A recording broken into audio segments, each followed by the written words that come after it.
listeners, I am Charles. And I'm Darren. And welcome back to Fall Water, The British official historical organization of war in the American and European region. where you can get fresh news and updates on the Great War.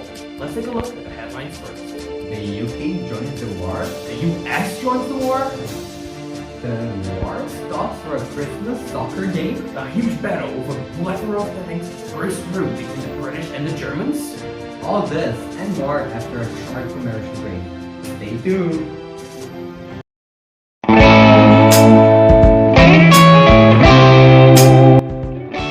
Has your kid been craving for a release between all this chaos? Does he want to see his dad again? Well, do we have the perfect Christmas present for you? Soldier Miniatures!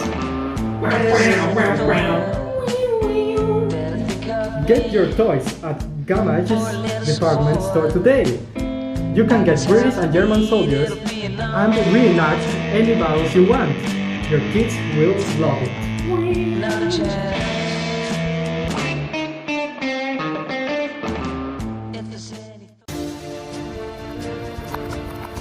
And we're back.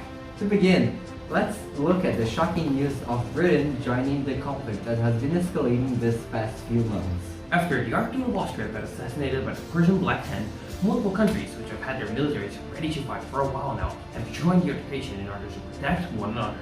Now, the British Empire itself also got involved in the Great War on August 4, 1914, after Germany, in order to reach France, invaded Belgium, a country protected by Britain. Since the empire also had a commitment with France, outlined in the Entente Cordiale, an agreement between these empires, there was a little reason for them not to join. Right now, King George V is ruling the United Kingdom and the British dominions of Canada, Australia, New Zealand, South Africa, Rhodesia, and India. These dominions, located in 5 different countries, will be great factors in making this war be global. Experts expect the British Army will total 8 million soldiers soon. These are the breakdown of the predicted numbers. Once the war ends, King George might give more freedom to these British colonies. This could lead to some adverse effects, such as their independence. Who wouldn't want that happening, right, Darren? Correct, Charles.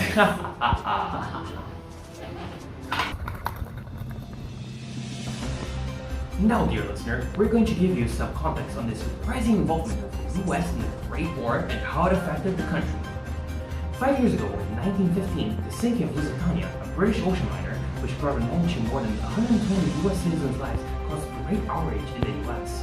This outrage, together with Germany's attack on American ships and their attempts to break into the US-Mexican relations in 1917, made the US officially declare war on Germany on April 6, alongside the Allies. Due to the large draft of men to war, more than 1 million soldiers, women in the US began to work more non-traditional jobs usually handled by men, which brought a new dynamic and mentality to the Americans. US propaganda during the war consisted of messages that incentivized the American citizenry through the appeal of patriotism, civic duty, and by linking the US democracy to the support of Western Europe democracy, such as the short-lived Russian democracy. This war ended up shaping a new country after an armistice agreement ended declining on November 11, 1918, which triggered a wave of civil rights activism for equal rights for African Americans, the passage of an amendment securing women's right to vote, and a greater role in the world for the United States. Now let's take a look at the sports section with David. How's it looking, David? Things have taken a very interesting turn in the sporting world, Darren. All along the 20-mile stretch of the Western Front, unarmed German troops began climbing over the parapets of their trenches and walking towards the British side simply to shake hands and exchange greetings. It's a Christmas miracle. It is the first tentative steps towards what is likely the largest spontaneous Christmas truce in modern history. One in which the warring armies shared cigars, good cheers, chocolate, and in more than one place, games of soccer. Temporary ceasefires have been a part of war ever since the Roman Empire, with each side stopping the fight to collect dead and wounded soldiers. It was also an opportunity for armies to rest.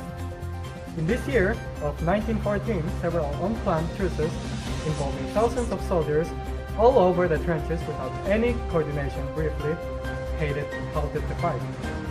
They all just really wanted a break, and all offered truces without consulting with each other. Wow, that is incredible, David. Good to know there might still be kindness inside of those wretched Germans' hearts after all. Now, we will play a short segment of a documentary about post-war changes. We were all greatly impacted by the devastating war with positive and negative change all around. Let's look at some changes in customs that have occurred. Starting off, in general, many artworks, books, poems, films, television, and music have been impacted by the war, drastically changing in few decades. However, other than artistic change, countries have started changing too.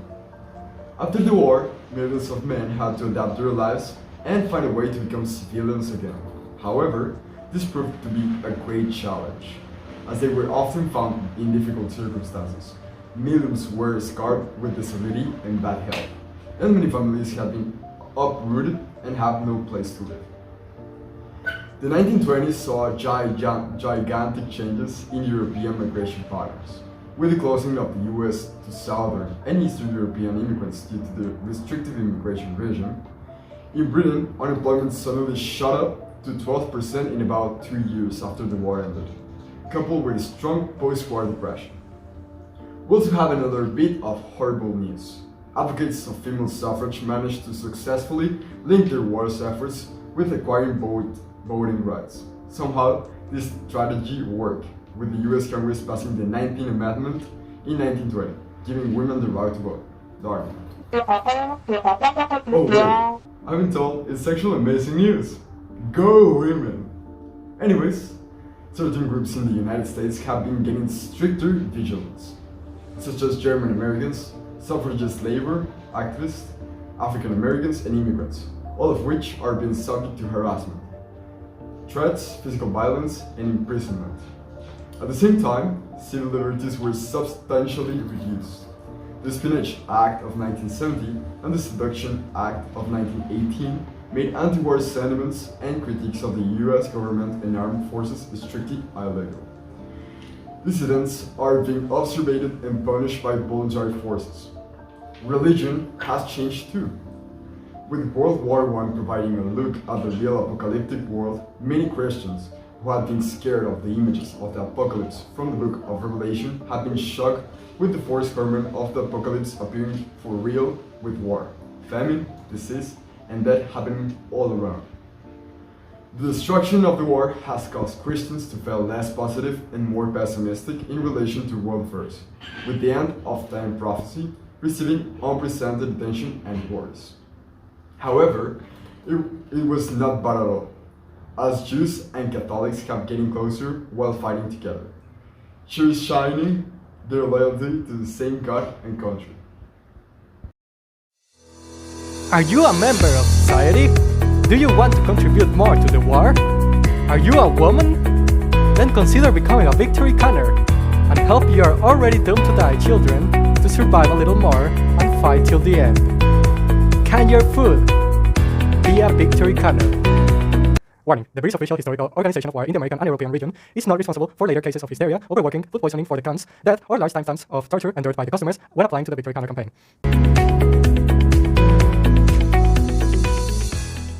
Breaking news!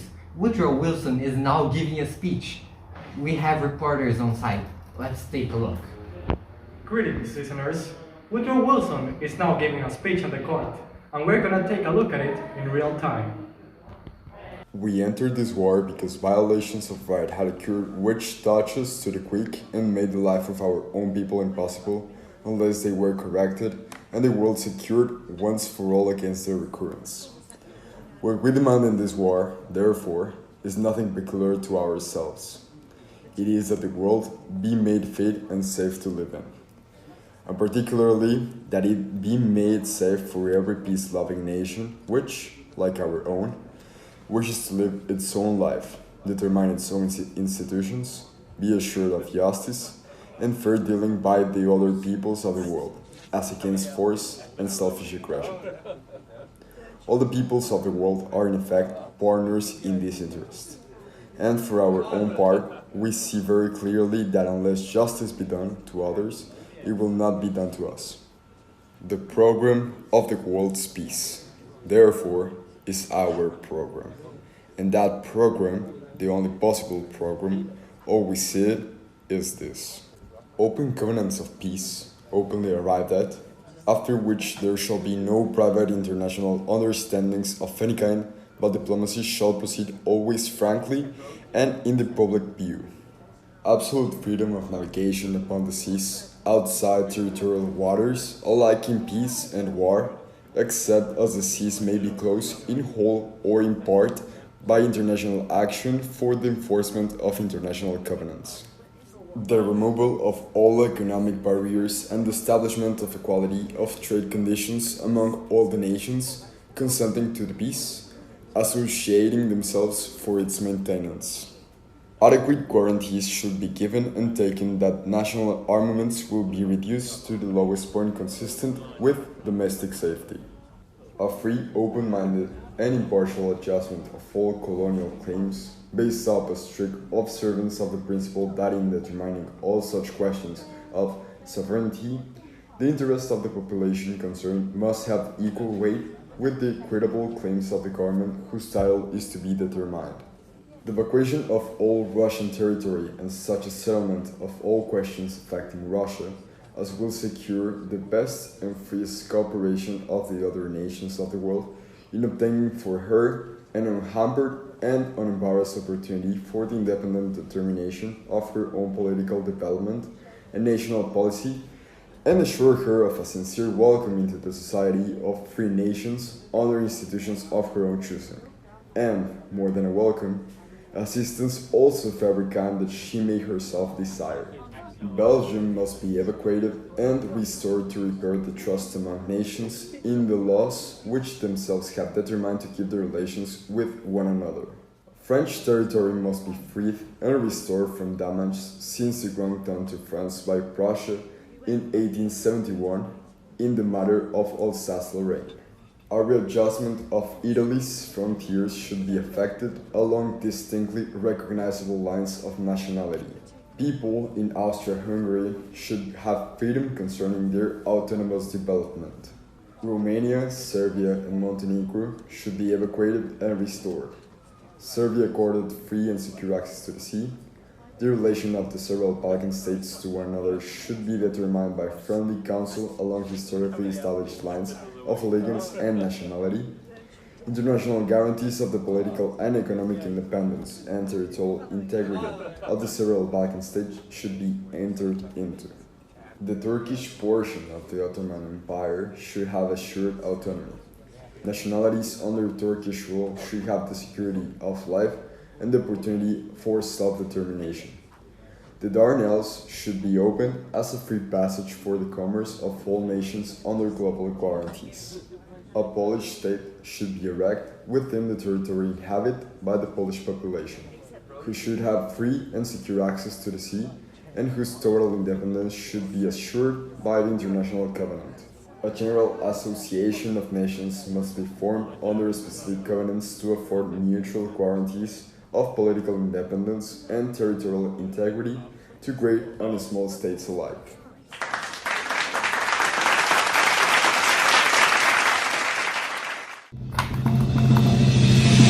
In other news, Britain has begun a surprise attack on the Germans inside of the region of Cambrai in an attempt to take it over. As for now, Germany has been holding out the forces significantly, and the intensive attack is being defended profusely.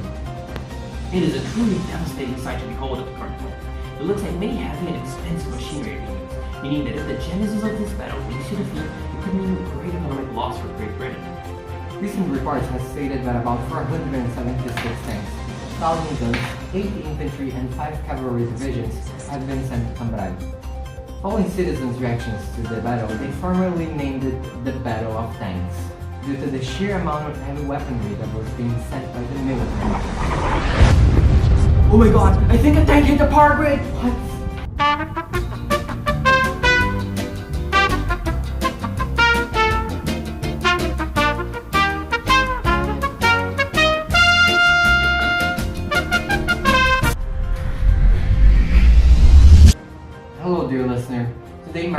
17th day since the start of the Battle of Cambrai, and this day marks the ending of it. We have finally been able to restore the power to the news station. By now, statistics have shown that around 11,500 British soldiers and Commonwealth servicemen perished in the battle, and the battle itself was officially stated to be a partial loss for Great Britain. The main mission to take over Cambrai to weaken Germany has resulted in a failure, as both the German and the British army didn't show any signs of getting weaker than the other, which led to the discussion and agreement of the countries to battle to be concluded. On a lighter note, Britain didn't suffer much of an impact economically, and it remained strong after this failed attack to weaken Germany.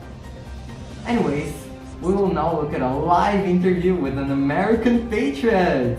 You have the mic, David. Thank you, Darren. Hello there, citizen. As you know, the United States of America has recently joined the fight to help the Allied powers win against the Central Powers. What do you think of this? I think we should not interfere with other countries at first. We should honestly just stay as we are. That's great to hear. Did you know about what President Woodrow said about the war? I did, and I thought it was a bunch of baloney. We thought so too. The United States certainly has a lot to lose if we don't join this war. What? That makes no sense. We're literally only joining to help other countries?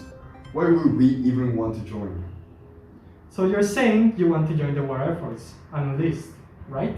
Huh? Absolutely not. This interview has got to be a joke. You're not even listening to me. I'll leave right now.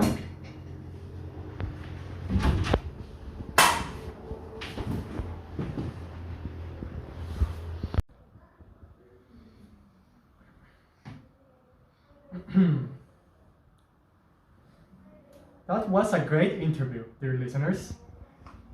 You should all do as this brave patriot has done, and help us and help others, and in turn help ourselves. For prosperity. Passing it back to you, Darren. Someone's gonna edit all that, right? Thank you, Darren. Hello, dear citizen.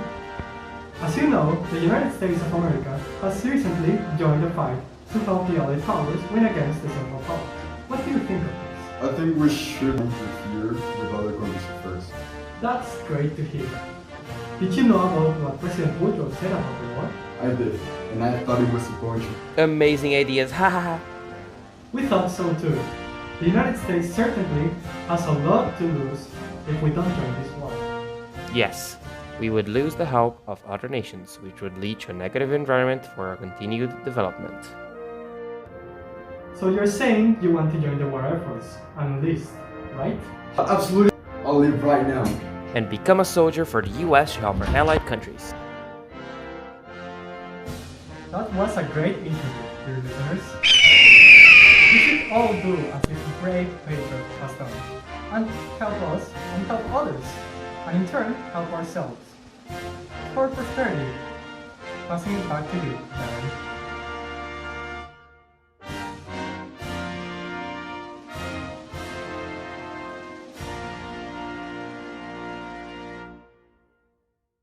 Thank you, David. And now, dear listeners, we'll cover the weather with Johnny. Can you hear us, Johnny? Thank you, Darren. Yes, I can. Terrible rainy spring down tonight in the US. Get your umbrellas and stay safe. And now with London, we will have... bomb rains over the entire town. Remember to grab your umbrellas and stay safe. Wait. Bomb rains? Bomb rains! Airships made 51 bombing raids on the Britain during the war, in which 557 people were killed and 1,358 injured. The airships dropped 5,806 bombs, causing damage worth €1.5 million. 84 airships took part of which 30 were either shot down or lost in accidents. Even though several bombing took place, there were cheerful crowds visiting bomb sites. Being so large interfered with rescue work. Pub visits increased in number, and 13 attended cricket at Lord's, a cricket venue. People even left shelters, not being afraid of the bombings. Many housewives reportedly enjoyed the break from housework. Some people even told government surveyors that they enjoyed air raids if they occurred occasionally, perhaps once a week. No, this is absolute madness. Darren, I have to take a breather. Thank you, Darren. Hello, dear citizen. As you know, the United States of America has recently joined the fight to help the Allied powers win against the Central Powers. What do you think of this? I think we should interfere with other countries at first. I think we should just stay as we are. And now with London, we will have... That was a great interview, dear listeners. You should all do as this brave patriot has done, and help us and help others, and in turn help ourselves. For prosperity. Passing it back to you, Darren. well, I guess that concludes it? Yeah, that concludes it for this issue of BOA. For more information, check out our website at Those Don't Exist Yet, Never Mind. Till next time, take care. What do you mean our timeline doesn't make sense? It's super linear. Stop being a toxic critic, please. We only take constructive criticism.